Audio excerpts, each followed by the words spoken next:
Kasih karunia dan damai sejahtera dari Tuhan Allah Bapa kita dan dari anaknya Tuhan Yesus Kristus menyertai kamu. Amin. Shalom, selamat hari Minggu, saudaraku.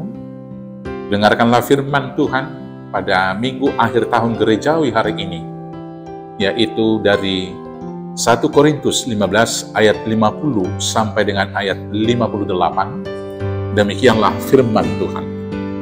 Saudara-saudara, inilah yang hendak katakan kepadamu, yaitu bahwa daging dan darah tidak mendapat bagian dalam kerajaan Allah, dan bahwa yang binasa tidak mendapat bagian dalam apa yang tidak binasa.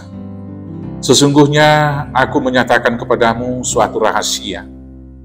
Kita tidak akan mati semuanya, tetapi kita semuanya akan diubah dalam sekejap mata, pada waktu bunyi nafiri yang terakhir. Sebab nafiri akan berbunyi dan orang-orang mati akan dibangkitkan dalam keadaan yang tidak dapat binasa, dan kita semua akan diubah. Karena yang dapat binasa ini harus mengenakan yang tidak dapat binasa, dan yang dapat mati ini harus mengenakan yang tidak dapat mati. Dan sesudah yang dapat binasa ini mengenakan yang tidak dapat binasa, dan yang dapat mati ini mengenakan yang tidak dapat mati, maka akan genaplah firman Tuhan yang tertulis, maut telah ditelan dalam kemenangan. Hai maut, di manakah kemenanganmu? Hai maut, di manakah sengatmu? Sengat maut ialah dosa, dan kuasa dosa ialah hukum Taurat. Tetapi syukur kepada Allah yang telah memberikan kepada kita kemenangan oleh Yesus Kristus Tuhan kita. Karena itu saudara-saudaraku yang kekasih, berdirilah teguh, jangan goyah, dan giatlah selalu dalam pekerjaan Tuhan, sebab kamu tahu bahwa dalam persekutuan dengan Tuhan, jerih payahmu tidak sia-sia. Demikianlah firman Tuhan. Saudaraku yang terkasih, kita bersyukur kepada Tuhan, karena Tuhan telah menyertai kita sepanjang 1 tahun gerejawi. Dan hari ini adalah minggu akhir tahun gerejawi. Fakta yang kita hadapi ini mengingatkan kita kemudian apa yang tertulis dalam kitab Pengkhotbah 3 ayat 1 sampai dengan ayat 8. Di sana dikatakan untuk segala sesuatu di muka bumi ada waktunya. Dari sana kita mendapat pengertian bahwa kita hidup dalam dimensi waktu yang terbatas. Dalam dimensi waktu yang terbatas ini, sering sekali kita tidak bijaksana melakukan kehidupan. Sangat banyak energi kita pakai untuk mempertahankan hidup dan kehidupan itu. Bekerja, menjaga kesehatan, dan banyak hal kita lakukan sekali lagi hanya untuk mempertahankan hidup. Padahal akhirnya semuanya juga akan mati dan meninggalkan dunia ini. Maka hari ini kita mau diajak oleh firman Tuhan tentang satu hal yang paling kita takutkan, yaitu kematian itu. Kalau kita di dalam Tuhan, maka kematian itu bukan lagi menjadi momok bagi kita.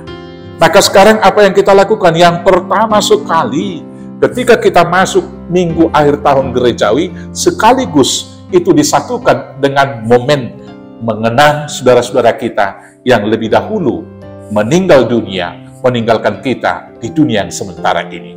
Atau yang sering kita katakan dengan acara memento mori. Kenapa acara ini harus dilakukan?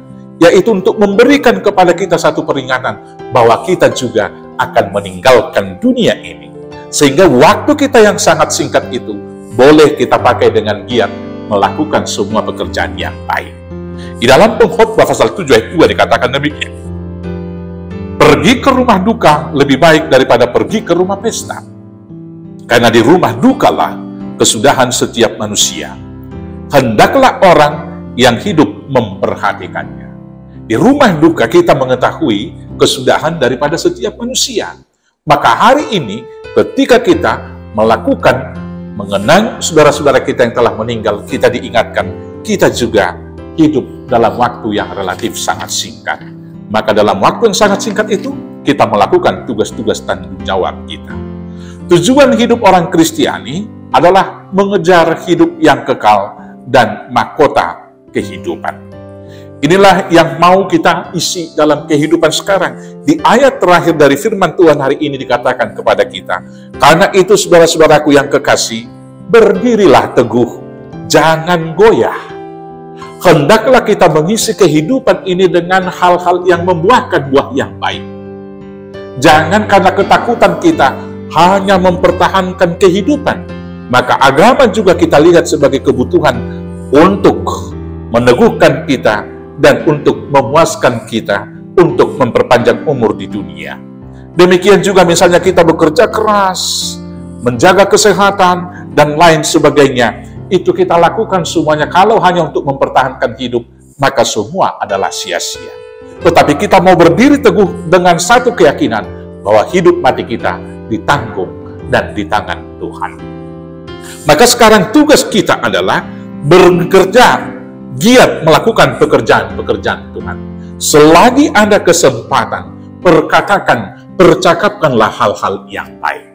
Selagi ada kesempatan, perbuatlah hal-hal yang baik dalam tindakan kasih sayang terhadap sesama kita. Selagi hari ini masih ada kesempatan, saling memaafkanlah satu dengan yang lain. Selagi ada kesempatan hari ini, sekali lagi, bersaksilah, menyaksikan bahwa hanya Yesus Kristus satu-satunya jalan menuju kepada kehidupan.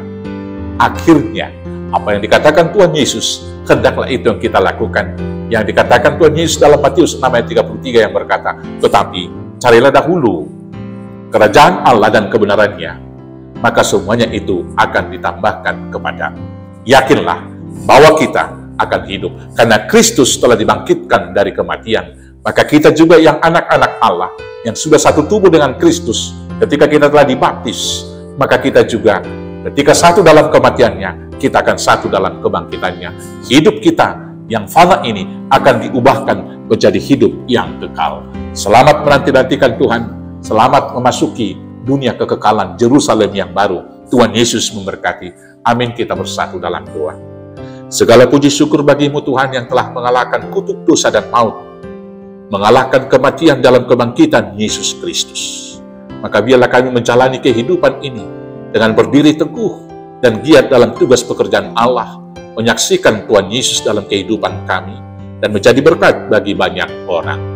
Hingga bila tiba saatnya, Tuhan datang kedua kali, kami boleh beroleh hidup yang kekal dan mendapat mahkota kehidupan. Inilah doa kami Bapa, kiranya Tuhan sempurnakan, kabulkan dan berikan bagi kami, seturut dengan kehendak-Mu, hanya di dalam nama Yesus Kristus Tuhan kami. Amin. Selamat hari Minggu. Selamat beraktivitas. Tuhan Yesus memberkati. Horas, horas, horas.